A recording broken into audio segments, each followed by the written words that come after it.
Welcome back to Natal B Reefing, and this is an update on the Aqua 1 mini reef. Now, it's quite obvious that I have turned this whole aquascape around. Now, the reason why that's all happened is because I got lazy and started feeding my fish pellet food instead of the mixture of food that I was giving them before, which was like the chopped up fish and a little bit of the frozen stuff that I was doing with master shrimp and a bit of coral food. And we were basically just making an effort to make sure that they're getting a little bit of everything and being very specific with how much they got.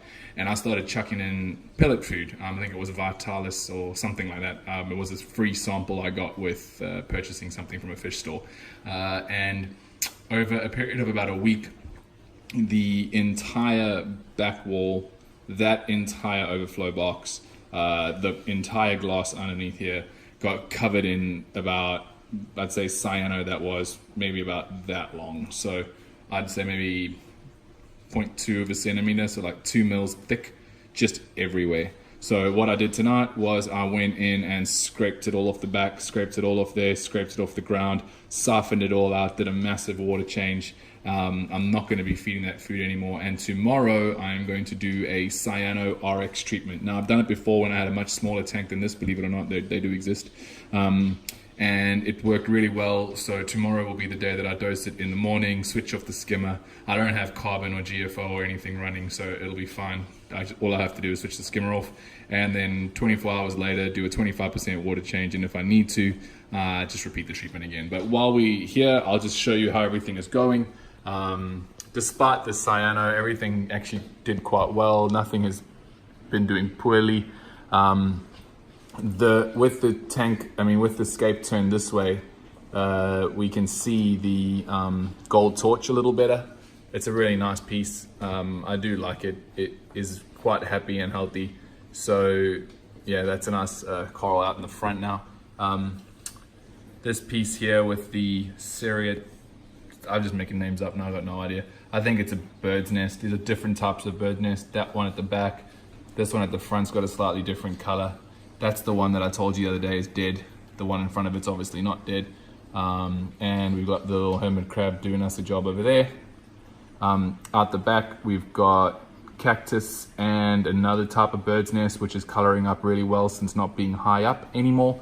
And that is the, I'm gonna go ahead and just say Pavona, although I don't think it's that. I don't know, that one. It fell off the top, so it's been hanging out on the ground. It's doing pretty well. It's still got the polyps extending. I don't know how long it's gonna last on the ground, but I don't have any coral glue, so I'm pretty much just leaving it there for now.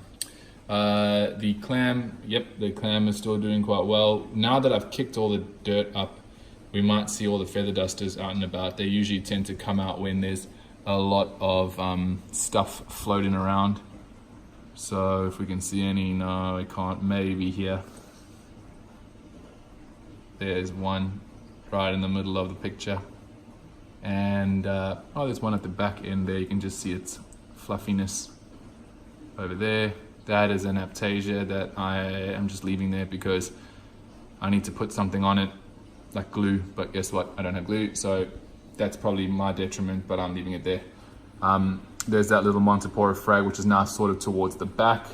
What's up, Japes?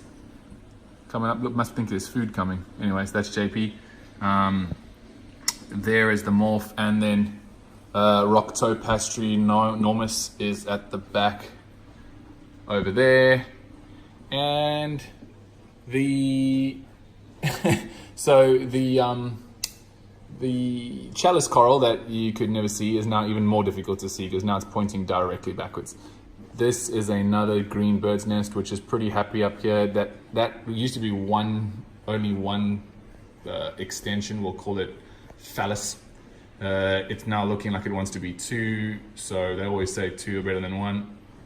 The back over there is another one that is a purple version of the green one down there. So if the green one is a Pavona, then that one is a purple Pavona. If it's not, then only some other clever people will know. This is a pink bird's nest, so that one, I'm quite happy with that one. And then all the zoas at the back are still pretty happy and doing their thing. I accidentally knocked off my 2 little blue ones that were there when I was scraping it clean. Those are closed now because I irritated them. This is a very interesting situation. So that, they used to all be lower down, but it's like the whole colony moved up on the frag plug. It's not like, it's like they were getting tired of being at the bottom because there was obviously no light there. So they've all, like, they literally all just scooched up to the top of that. So I didn't know that they can do that, but clearly they can. So that's what's happening there. And yep, so there you go, guys. The tank is looking much cleaner now. I turned it around just for the sake of it, and I thought, oh, let me leave it like that for now. And I will be doing a CYANO RX treatment tomorrow. I will take a video of what that looks like. If I remember to do it, I'm probably going to be rushing, but anyway, I'll do that tomorrow, and yeah, hopefully it all stays well. The alkalinity has been hanging around 10. I haven't checked calcium because I'm lazy. I probably should do that. So maybe once I've done the CYANO treatment and I've done the big water change after that, I will check the numbers and start dosing. I've been dosing 100 mils of alkalinity a day, which is, the number is irrelevant, but it basically is 0.3 DKH of alkalinity a day, which has been keeping everything sort of happy. And yeah, anyway, this is a long video, so I don't think anyone's still watching. If you are, I'm sure you have better things to do. So thanks for watching, and peace.